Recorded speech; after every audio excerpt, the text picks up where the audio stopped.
Bay Area Backstage on location at the Silicon Valley Comic-Con 2.0.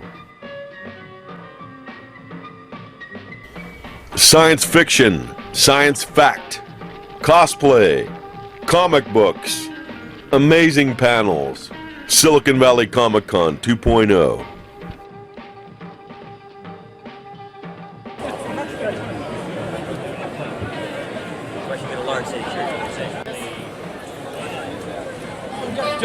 Welcome to Silicon Valley Comic-Con 2.0. This is by far my favorite part of the con. This is my dark carnival, man. Check it out. It's spacious. You can get some good exercise in.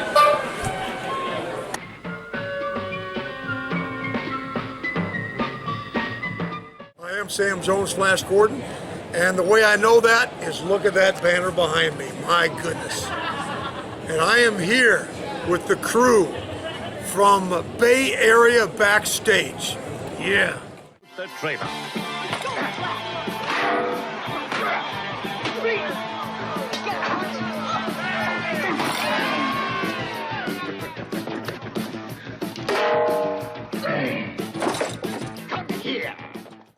It's you know, in the movie business, number one, it's a blessing to work. And number two, if it does well, if the project does well, that's the icing on the cake. And then when 38 years go by and it's still legendary or a classic, yeah, it's wonderful. And now with the Ted franchise, it opened up that brand new age demographic. So before it was my age and my children's age, and now we're talking about my children's age as well. So I love it. It's an absolute blessing. Now those love scenes with those gorgeous babes, how was that? I mean, That's just acting. Not just acting. Very difficult to do. Very difficult.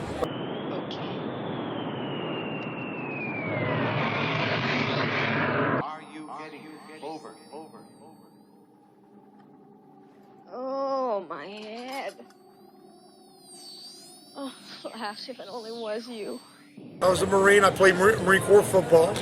So that's, you know, and you're 24 years old. Your body can basically take anything at that age, you know. Now 63, no, I'm not going to be tumbling on the concrete floor. No. No. LifeAfterFlash.com. That'll lead you to all the social media, all the films I'm doing, etc., etc. I'm here at Silicon Valley Comic-Con 2.0. Have a sensational time.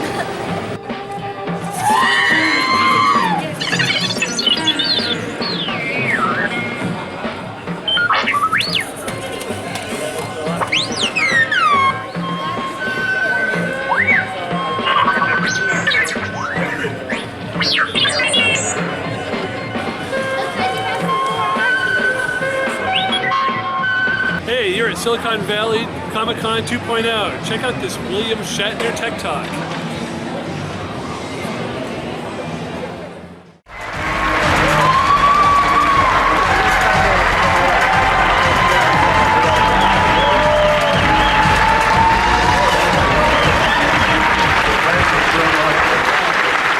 You notice how I've carefully avoided that chair. So, you know, you come out, you don't know quite what to say to begin with. I'll field questions from you as we go on, but and then I'll call Steve Wozniak out and I'll have some fun with him.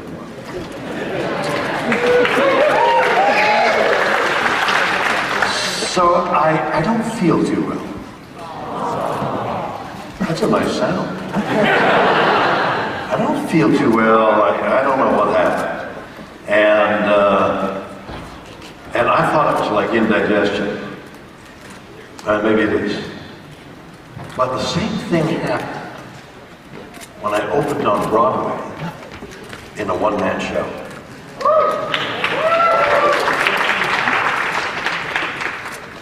I had gotten sick that night before the opening.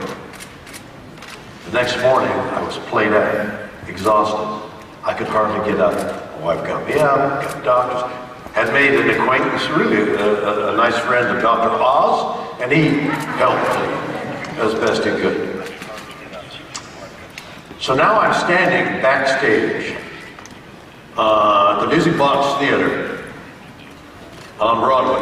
I had returned to Broadway. I had thought I'll never go back to Broadway because of the time exigency. I'd been there 50 years ago. I'd been in plays. The last play I was in the Music Box. And then as the years went by, they wanted 6 months, and I said, no, I can't do that. And finally, I gave up on Broadway. And then somebody in Australia asks me to do a one-man show. So I do a one-man show there, thinking, you know, it's really risky to do it. I mean, you're on stage alone for an hour and a half. It's bad enough being on a panel like this with really passionate audience. You don't know what those people can turn on you. So I thought, well, I'll be in Australia. Who'll know if it goes badly? And it went well. Then I toured Canada. When I got to Toronto, I was asked to come to Broadway. So then I rewrote the show. Now I'm at the Music Box Theater the night before, and my wife and my manager and I go out to dinner, and I say, I'm not going to eat anything that could cause me a problem here. I'm not going for fish as they are. I'm going for a plain hamburger. Next morning I can't stand, and I'm sick. Now and as we know, when you have food poisoning, your body's expelling everything. I couldn't let go of the iron of the porcelain throne. I had to be within 3 feet of it. Now I'm on stage. And I'm thinking as I come on stage, you know, I'm going to give this a historical perspective. One day, I'll be here in a theater telling you about this story like a historical. It was incredible. You can't believe how frightened I was of Broadway opening, and I'm sick as a dog. In fact, I raised my hands and I said, there's been a technical difficulty, I'll be right back. And I rush up the stairs and go to the bathroom. It was awful. So I gave it, in my mind, an historical perspective. And it worked. And it was successful. Everything went well. I feel a little lethargic now in that way. So I was reminded of that story of trying to be an entertainer even when you don't feel well. Or trying to be on any job and you don't feel well. All right, so I'm here in one of the great places on earth. This town is one of the great places on earth.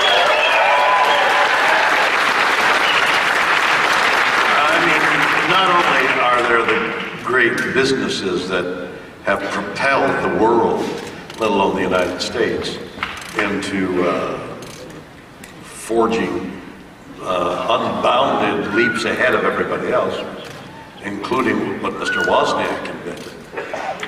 But it's also a heck of a town, isn't it? With its little shops and its little things. Makes it a pleasure to be here, and that's why I've come. Now, why doesn't somebody ask me a question and I'll just ramble on your question? What are you coming to the microphone? Good lad. What's your name? My name's Peter. Dieter? Peter. Yes. Well, so there's this other fella who's currently playing Captain James T. Kirk. This other fellow was so young and healthy. But since Star Trek Generations, there have been rumors and offers and possibilities about you returning. No offers! No offers. Nobody's offered me a thing! Well, where would they put me? What would you do with the aging captain 50 years later? You know, I'm starting a movie on Monday, and I don't feel well today. What am I going to feel like Monday? It's called Senior Moment. I'm telling you, and I'm like the senior moment.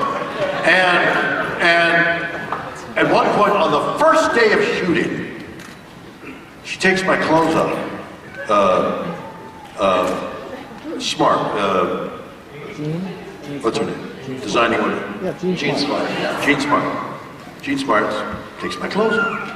And I take Jean Smart's clothes off. Now, you've seen me 50 years ago.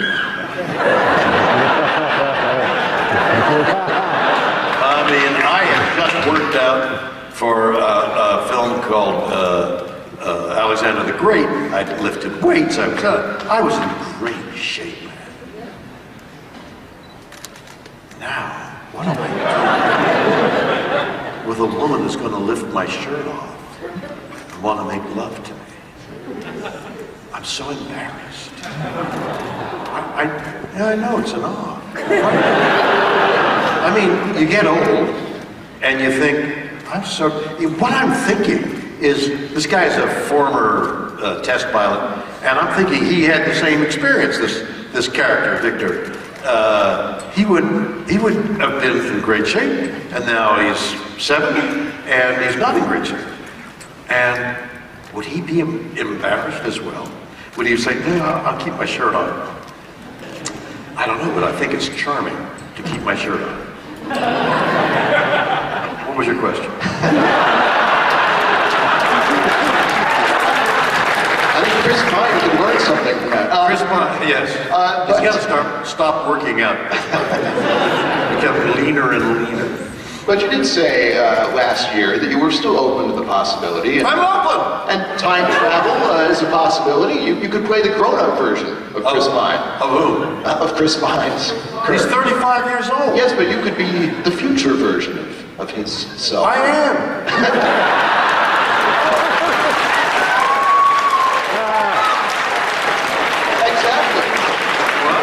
Exactly. Listen to the enthusiasm here. But there's been no offer. Well, write your alderman and your councilman. I don't know, what would you do with, 80-year-old, 86. He could teach the young version of himself a thing or two. Don't you? What? He could teach the young version of himself a thing or two, don't you think? No, that's an interesting thing. What could he teach him? What do you think he could teach him? The wisdom of experience. Now, here's what I think about that. I know nothing. I haven't learned anything. I'm blundering around the same way I did when I was 19. I don't know anything. I wish there was, I've got a book coming out. Here's what I do. Got a book coming out on horses. Spirit of the Horse, it's called. And I write about what horses have done for me and quote passages that other great writers have written about horses. So that it's a compendium of my impressions of horses and stables and what they can do, and the spirit, the mystical spirit of a horse. See, I know a little bit about that, but everybody knows that. Everybody knows that we're all connected, and mystically, it's not mystically. I mean, the DNA of trees is closer to us than not. It's just, we're all connected. So that's not new. That's not news, right? But I don't know what I've learned. I'm trying to figure it out. Tell me what I've learned. You've learned how to open on Broadway with indigestion. It was worse than indigestion. God. Indigestion makes that a slight. Oh, he had a little indigestion. Take whatever you take. Well, I hope you feel better soon. Thanks for coming out. A pleasure to talk to you.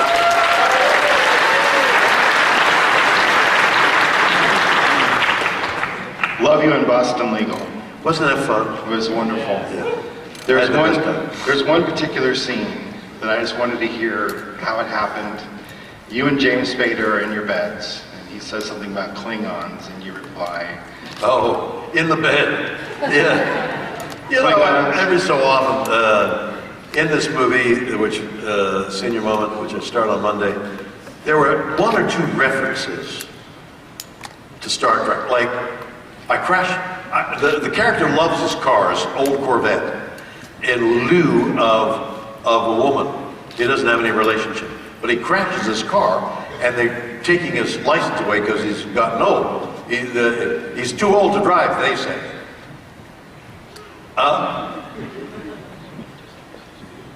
What was I going to say? Hold on. No, that's called a senior moment.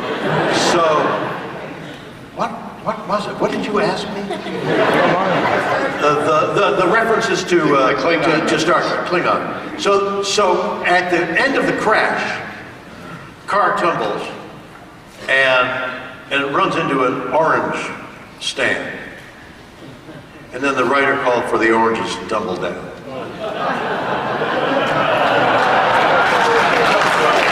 So I said to the director, you can't do that. That's everybody will recognize that. You gotta tell we're doing something else.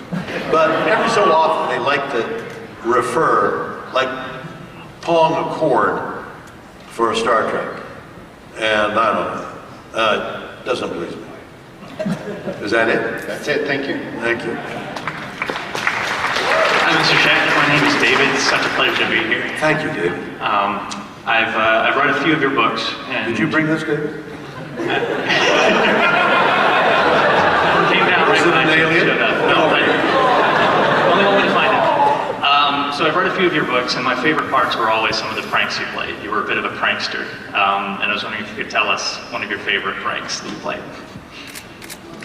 Well, the pranks I played on Star Trek are well known, unless this generation has long since forgotten those stories. Yeah, there was a wonderful story about a bicycle. Have you heard that one? No, you haven't. Wow, a new audience.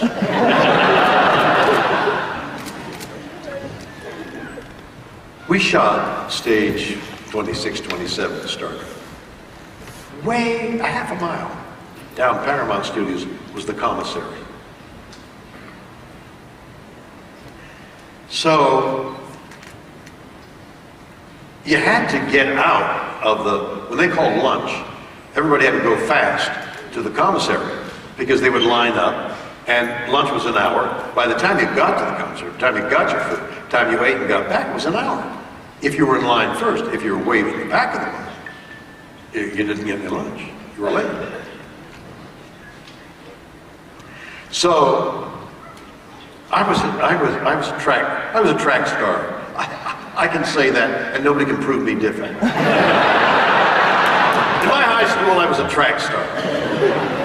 So when they would say, when the first assistant would say, la, before he got out, I was down running as fast as I could, got to the counter, had my man go back. Leonard, lugubrious, big legs, big jaw, long arms. He moved very slowly. So one day he bought a bicycle. And he jumped on the bicycle and he beat me to the concert. So the following day, I bought a chain and a lock. And I chained that bike to a stanchion. I run out, he gets on the bike, he says, Shatner!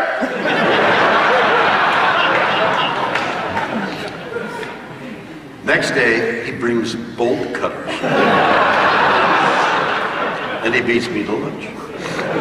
So that day, next day, I take the bike and I put it in my dressing room. Well, I told him, I said, you know, people are stealing bikes all the time. I want to preserve it. I want to preserve your bike. I mean, you need to, you know, this very thin frame of yours needs food. And you got to get some food. So I put the bike for safekeeping in my dressing room. Ah, I'm gone. He runs to my dressing room. I love Dobermans. I've had Dobermans, 1, 2, 3 Dobermans at a time in my house over the last 60 years. I've been brought up on Doberman. Got Dobermans right now in the house right now. And the dog attacked him. I said, I didn't know. I just put the bike in there for safety. I didn't know the Doberman would be territorial and try and bite you. So it ended. I put the bike up on the lighting guys helped me, put it way up on a lighting platform, and they shone a spotlight, and I said, Leonard, come here, my buddy, come here, my friend. I want you to raise your eyes to the stars.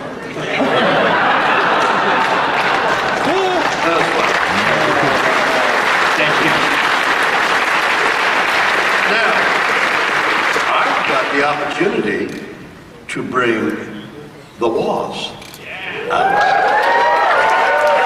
We can confer together and have some fun together with you asking questions or not. Stephen, come on.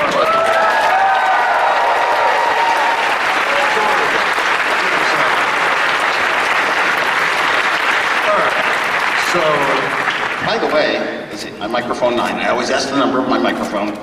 You advising somebody else, younger? Well, your mind is like controls. Your body is a vehicle. It's something your mind gives commands to feet that can run. And as you get older, maybe your body kind of goes, but your mind still has that ability if it were in a different body. And there's this principle called transcendence. Transcendence is mapping your entire mind, who you are, all your memories, your thinking, and putting it into a computer. So maybe if that ever happened, maybe your mind could be transferred into controlling a younger body. Steve, that's such bullshit. Thank you, Ray Kurzweil. That isn't feasible at all, given the billions of circuits. I don't think it's feasible. It's a principle. There are books on it. There's people that talk about it. There's people that believe in it very much. You and I probably think that's a little too far-fetched. Well, you know, especially since we don't know how the mind works yet. Right, but that's not just the mind. What about the theory of transportation? The Star Trek transporter is supposed to read everything and send it along. We've got one molecule sent to another polarity, right? Well, give us a couple more decades here in Silicon Valley. Right, but what are you going to send? Are you going to send flesh and blood? Or are you going to send the I probably think about this one the same way as you. Let's move on. I don't think it's really going to happen. Right. But because it's just too... Laws of physics are made to be broken, too. The thing is, Steve, Woz? You prefer... Is Woz... Either one are the same. Totally the same. Mr. Woz doesn't sound Mr. Shatner. respectful enough. Woz. Okay, Steve. Steve.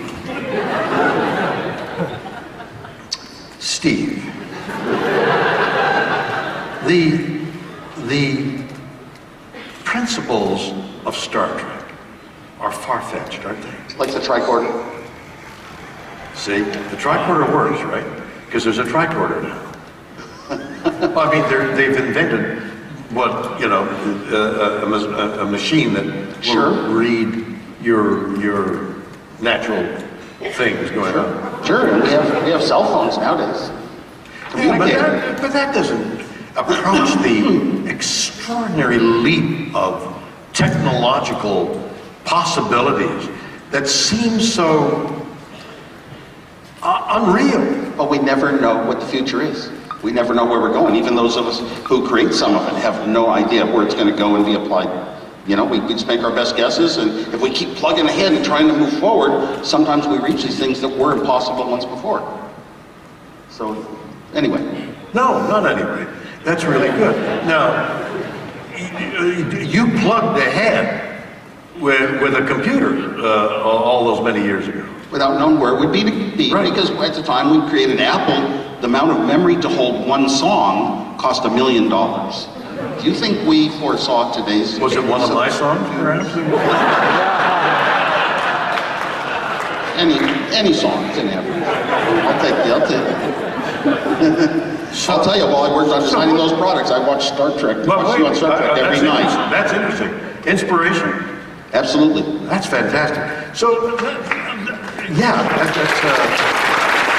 I mean, here, one of the great What are you, a theorist, a physician, physicist? What? I don't even know anymore. What? I look back on myself in an earlier time, like you would, and I look at my designs, my engineering, and I think, oh my gosh, where did I get those ideas? How did I think that way? It was so different than any engineering book or anything. So are you an engineer? But I don't call myself an engineer anymore.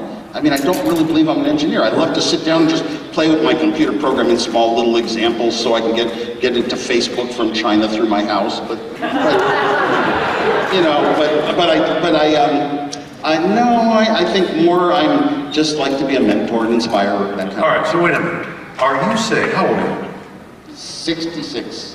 Good. Good number. Our first Apple computer, Apple I, was sold for $666.66 because I like repeating digits. It makes sense out of the world. I judge a hotel room, not by the bed, not by the view, not by the floor. I judge a hotel room, and so does my wife, by the room number. Is it mathematically cute? Really? So, yeah, room 66 would be great.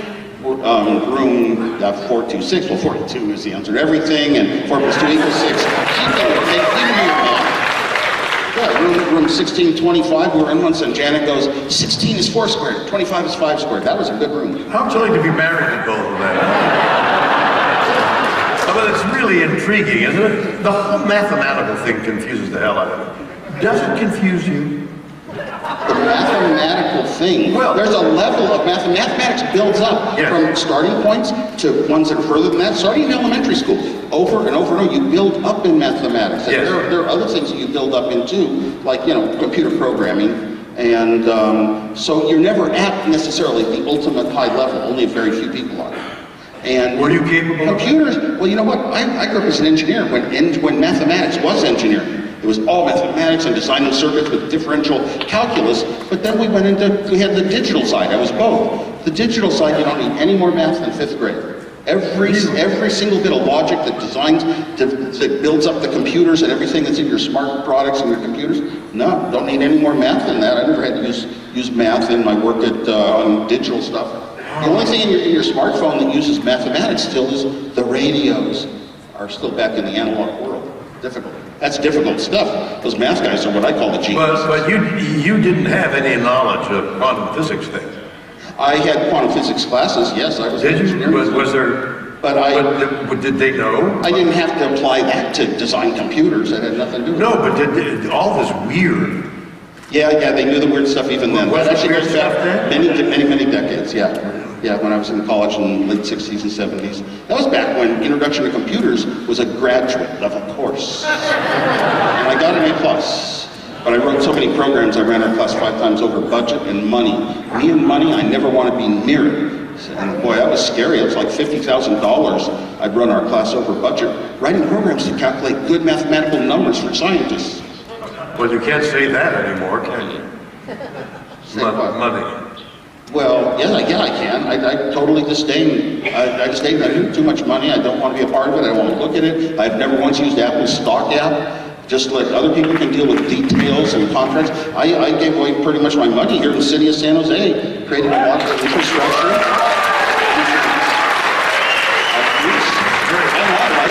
I want to give back to all the institutions of my life, the schools, the cities I was in. So, and I really didn't want it, and 3 divorces helps too. Well, after 3 divorces, you couldn't give quite as much money to the city. I could give, I found out that giving money, if you have a lot of money, doesn't have that much meaning. Give some money, charity, but you have a lot, Give a bunch of money to schools, give a bunch of computers to schools. But it's easy if you have the money. Your most valuable possession is your own time. So I actually went, you may not know this, because I kept no press allowed. I went and I taught elementary schools through middle schools in the public school district in Los Gatos for 8 years. Yeah, after Apple. Why would you do that after Apple? Most people get big success. I want to stretch my power and my brain and my money and increase it. And I went the opposite. I just sort of knew myself inside, a person I grew up as. And I had actually told my dad in 6th grade, I'm going to be an electrical engineer like you.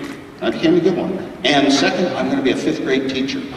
So it was in my heart. I didn't lose those dreams just because. That's sensational. I'd love to hear more of that story. Why don't we get a couple of people to ask us questions over there? That was very generous of you, sir. Good evening, Mr. Wozniak and Mr. Shatner. It's an honor to be in your presence. My name is Aaron. My question is for Mr. Shatner. In The Wrath of Khan, when Mr. Spock passed away, how would you compare the emotions of Captain Kirk with your emotions when you first learned of the passing of Leonard Nimoy? How did you get from Wrath of Khan to there's two subjects there. The first one is the Wrath of Khan, which is going to be shown on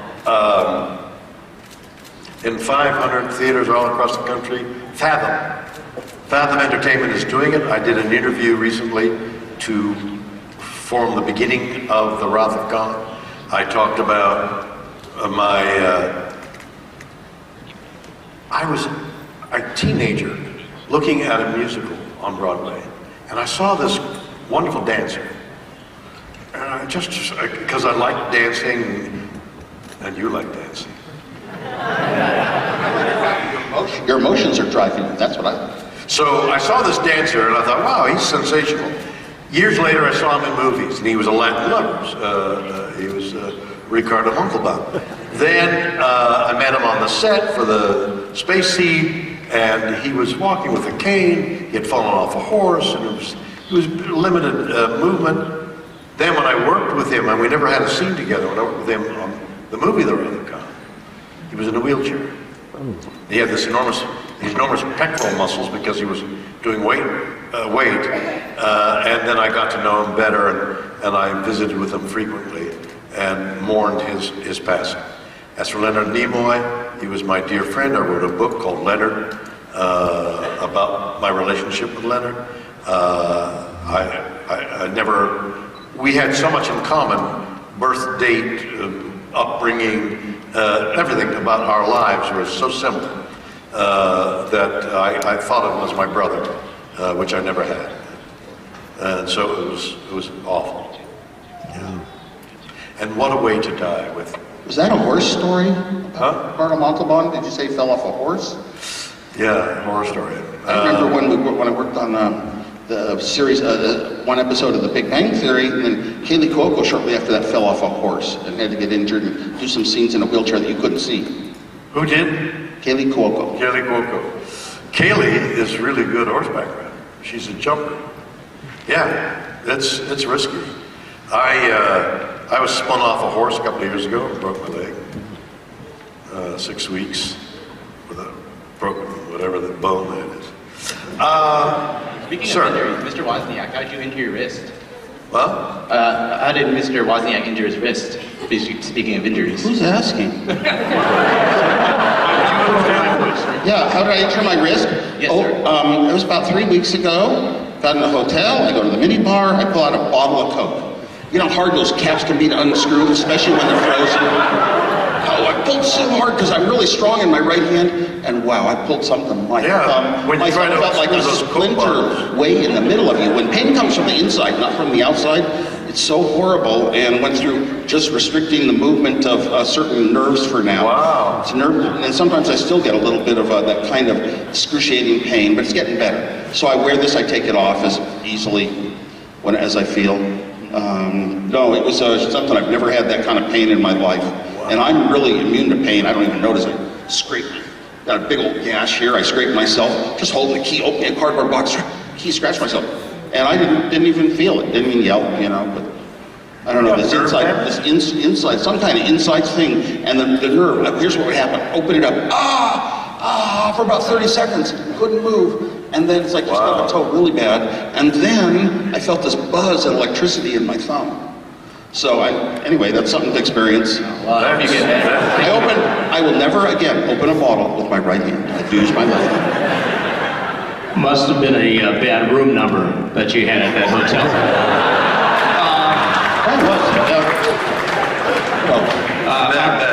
Hi, Brian. Mr. Shatner, first of all, on behalf of everyone, thank you for returning to the great city of San Jose. We really appreciate it. Wozniak has invited me and I scrambled to come. We hope you're back year after year. And Mr. Wozniak, I hope that you will commit to keeping this wonderful event in the great city of San Jose. That's all right. Question for Mr. Shatner. There was a reference earlier to Boston Legal, love Denny Crane. Do you have a special memory about playing that character? Obviously, you will forever be known as James T. Kirk, but a lot of us have a soft place in our hearts for Denny Crane. Thank you. I loved playing the role because he was so close to being, not senile, but a little off. And so am I. To humanize that sort of sad erosion of the powers that made one great earlier in life. I know what you're talking about. So I tried my best, even when it came to singing a song or something. And those balcony scenes with James Spader, I loved doing that with him. We connected on many levels, James and I. I enjoyed that series very much. The only problem was I live in the valley, in San Fernando Valley, California, and the studio was below the LAX in Manhattan Beach. So every morning I had to drive 2 hours and back 2 hours. I had a drive 4 hours a day. So there was a certain relief when it was over for 5 years. We miss it. Thank you very much. Thank you. Yes, sir. Hey, William Shatner, are you going to appear in the next Star Trek film as the future Captain Kirk? What's your name? Joseph. Delta? Joseph. Joseph? Why are you wearing the sunglasses? That's my mask. Take them off. Oh. Take them off, Joseph. Come on, Joseph. I can't reveal my secret identity. Yes, Sorry. you can. You're going to reveal yourself now. Take your glasses off. Let's examine that, your question, the manner in which you asked the question, and the question itself. Shall we? Are you game to do it? Okay, I took my glasses off. Okay. Oh no. Hey, Shatner. Hey, are you going to be in a fourth Star Trek movie? No, not Joseph. Really? I mean the future Captain Kirk from the future. I know. No. I know. I said to Leonard Nimoy when he was in the first and second movie. I mean, you know you're getting old when you go back in time and you're still old.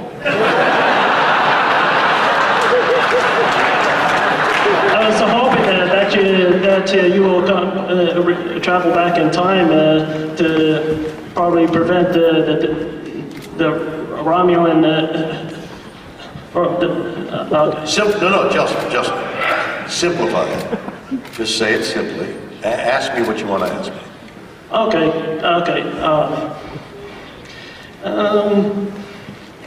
Are you still a spokesperson for Priceline? The Priceline app for Apple computers, Macintosh computers, just got updated today, so get the latest. They're not using me to advertise, although the guy who's head of the company has become a friend, and I sent him an email last month saying, I've got a great idea for a campaign. The negotiator, they've stopped negotiating. You get the rock bottom price. So I said to him, Brett, a great advertising campaign would be the negotiator on forlorn places, top of Mount Everest, on an island in the South Pacific. And the gist of what I say is, you don't need me anymore. I've already locked in the price. You don't need the negotiator anymore. And I thought that might be amusing. So maybe they'll do you hear what I said, Chelsea? What did I say, Chelsea?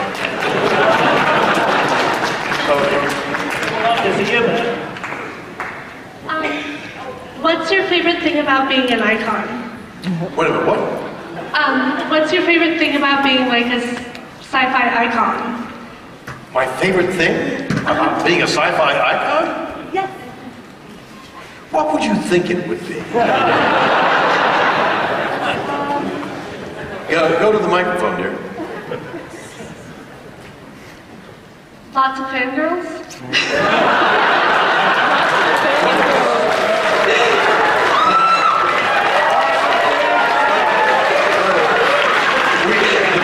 Missed it, so it's not my hearing. Lots of fangirls. A lot of Fangirls. A lot of fan men. No fangirls. A lot of fangirls. I don't feel well. All I want to do is go to bed and lie down and sleep. Come back tomorrow and be energetic. No, you know, it's funny. Sci-fi is mystical. Great sci-fi is mystical. Great sci-fi expands the imagination of men like him and other physicists. I did a program about astrophysicists, including Stephen Hawking. I got to interview Stephen Hawking. And they're all science fiction writers. They're all making things up.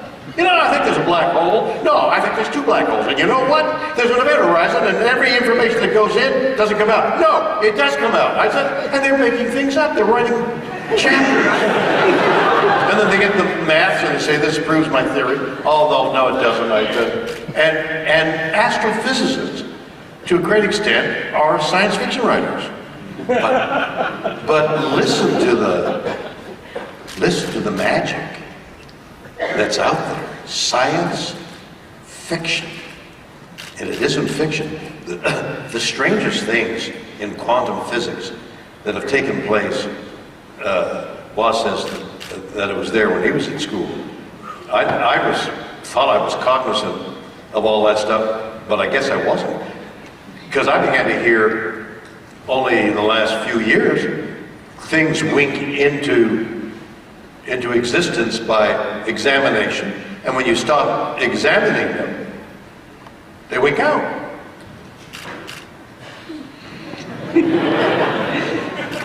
What are the implications of that? Is that God? Is it God said, well, I was human beings, and okay, that's enough. The implications of that one law that we've just discovered, or somewhat, it's bizarre out there. Fact is so far into the imagination than fiction. You can't write fiction like what is out there. I had a big argument with Neil deGrasse Tyson. I said, what the hell are you doing? I was in his New York observatory, or whatever that is. I went here, 95% of the universe is black matter. And the other is black energy, dark energy. And how can you say this exists, that exists, when 95% of what you're observing you don't know anything about? I got it good. Thank you so much. Hey, this question is for Mr. Wozniak. Last year at Comic-Con, you were hosting a panel about virtual reality, and I was going to ask you a question, but we never got to it. So, have you read the book Ready Player One? No, I haven't. I have an extremely busy life, and I'd have to explain what I do, but I don't have very much time to read. Oh, okay, because the question was asked. I've heard of the book, and I know so many great books that I'm meant to read that I haven't. Okay, so you know about the virtual reality thing in the book, though, right? How? No. So it's like a big video game, infinitely generated universe with virtual reality, and it's like unrealistically big. But the question was going to be, right, that sort of the thing. question was Same going to thing. be if you, like, what your thoughts on like if it's entirely possible if something like that could exist. What? Totally believe it could exist. Do you read? Yeah, we don't know. We don't have any. Do you read science fiction? I love reading science fiction more than anything else in the world. I read different types of literature as well. Read Zero G. It's out there now. I wrote it. The sequel is coming out, Zero G2. G-Men in Space 50 years ago. Okay. Ladies and gentlemen, I'm leaving you now. Are you staying? Yes. Well, how does this work? Little guidance from management. Don't feel shy. I'm coming out. Beautiful girls coming in. It's a real nice trade.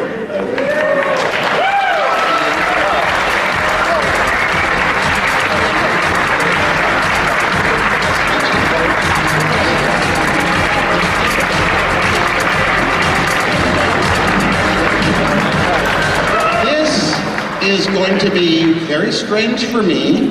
A day ago, I didn't even know I would do such a thing. I have never done this before, been on this side of the microphone asking questions in a panel. Okay, and oops, I had all my notes and I had them on a phone, and I don't have my phone, so thankfully. So this is the first time. Look at this, maybe I can get the phone. This is the first time you're doing an interview. Yeah, so I didn't know about either of you either, so I had to get prepared. And what did I find? I'm one of those people that's I'm kind of old school. I'm not into a lot of the modern social web and, YouTube stars and that sort of thing. So, but I am prepared. And I'm prepared, and let me find my questions. How have you done research? How do I do research? How do you do research these days? Google. I heard Google. Yes, you start Googling, and then you spend the time. If you want to do 5 minutes of research, go to Wikipedia. If you want to do an hour or so, just start watching long videos. It's a couple hours, 3 hours. So, I'm very delighted, though, to be in this position. Oh my God, I am so happy to be here. We only have like half an hour, so we have to start very quickly. Just describe what you are, each of you. I'm a grad student. No, come on, girl, you're selling yourself short. You're like a brilliant physicist. So I'm a grad student at Harvard right now, and I study physics, and I am psyched to be here, and with Robot Queen. Sabrina, and my name is Simone. I build shitty robots on YouTube. That doesn't describe who you are. Why do you? What was that? Why do you build shitty robots? I mean, initially it was because I was too bad at building stuff to make good ones. But then it kind of grew into something, and I don't know, I just really like the combination of comedy and engineering. Yes, you are very funny. Thank you. I'll put that on my LinkedIn. Steve Bosnick said I was very funny. Yes. How old are you? 26. 26. Okay. How old are you?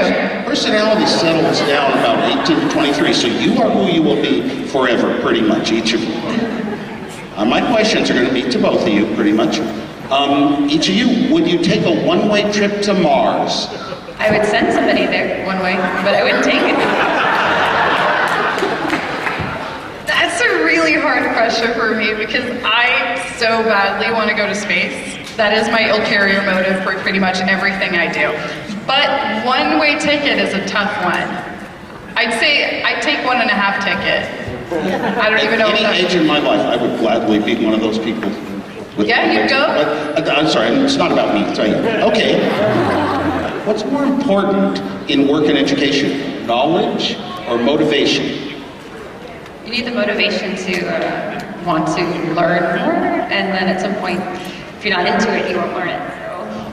So, I think, first of all, these are great questions. Is it more Yeah, what you this learn is your or that you first want? time interviewing, yeah. You have to answer them too, though. Pardon? You have to answer the question too. I have to answer the question? Yeah. Oh, I taught for 8 years, and I knew that it was less important what I taught, more important that I motivate the students to want to learn, to enjoy it. Yeah, no, Communicate well. I agree. I'm self-taught in what I do. I didn't really study engineering in school or anything robot related. So to me, motivation is key because when you're teaching yourself, it's so much about just like having that grit to push through learning hard things. And if you're motivated, then you have that grit for free. Okay. No? Is it more, I'm going to ask you to answer, I'm going to say classes or making things, building things? So you think I would say classes, right? But actually, no, it's fun. I mean, I started with like building things, like that's what got me into science. But you know, you take the classes, you learn that you can learn. You know, like you get your grades, and you're like, yes, I can do this.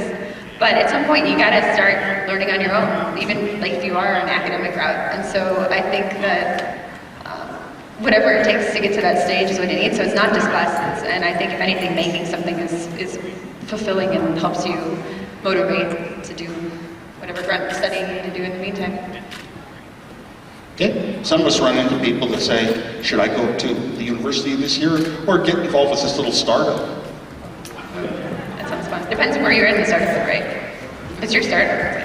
I think it's really hard to like, I feel like I'm in no position to be like, oh, don't go to school, like just do your thing. I mean, it is what I did, and I think what I can say is that the things that you're learning on the side and outside of school are also really important. So having that self-learning and building and actually applying the things that you're learning in school is also really critical.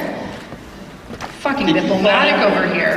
I'm coming a bit from my own background too.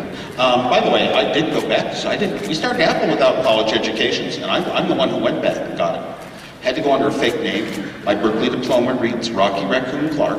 Awesome. Does that fool anyone? What? Does that fool anyone? Did they actually print that up? That fooled them. Yeah. Oh yeah. I was the type of people who want to hide their last name. You go to a big school, they will type a fake name into the computer, an alternate name, not a fake name, so the teachers won't know and people won't know who you really are. Yeah. So they typed it in the Berkeley computer, and there I was. It's like Clark Kent. Celsius or Fahrenheit? Celsius! Fahrenheit. Oh Even my though God. I do use like Celsius normally, but if you told me the temperature, it'd be Fahrenheit. But otherwise, it's Kelvin. Don't get me started.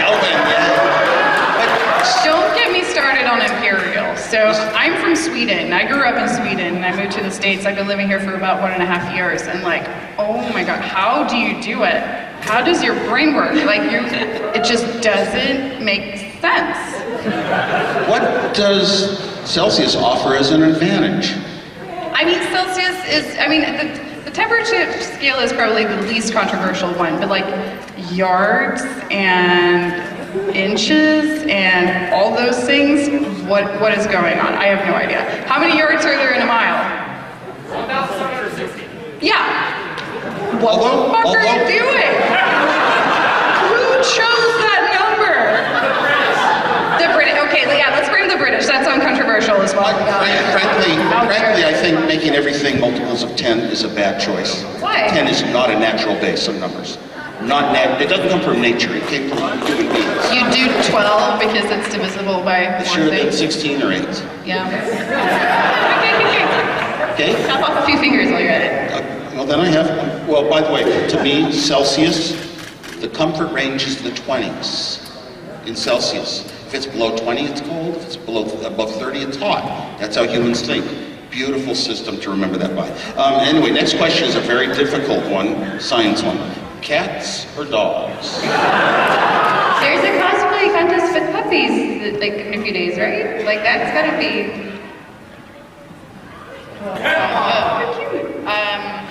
I hate animals so much that I don't even want to eat them. Yeah. I don't know. No, I love animals. Can I have all of them? Okay. Yeah. Yeah, okay, I can have all of them. That was the most worthless question. What about you? You have to answer that one. You two both do a lot of this on stage, answer questions, right? At least Simone does. As of today. Do you ever forget where you are when you wake up? Or what day of the week it is? Yes. Or what time it is? No, I definitely, when you're traveling a lot, because I do everything in bulk, like I travel in bulk and I have like 5 pit stops, and then you're always like, I mean, it's like, who am I, is the first question. And then you're like, oh right, and then you're like, where am I? Do either of you ever solve problems, maybe physics problems, maybe computer problems, in your head while you're sleeping? Wake up to do it, yeah, I guess. I mean, it's not normally while you're actually asleep, but like, you can't sleep once you start thinking about it, so. No, I always solve problems when I'm asleep, and then I wake up and I was like, that's a really shitty solution.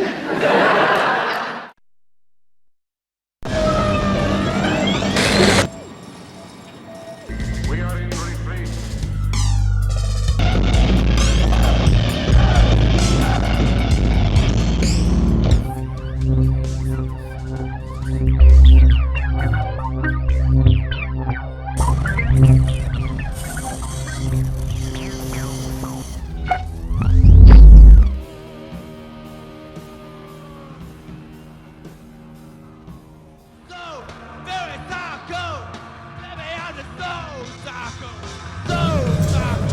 Come and show 'em where I am.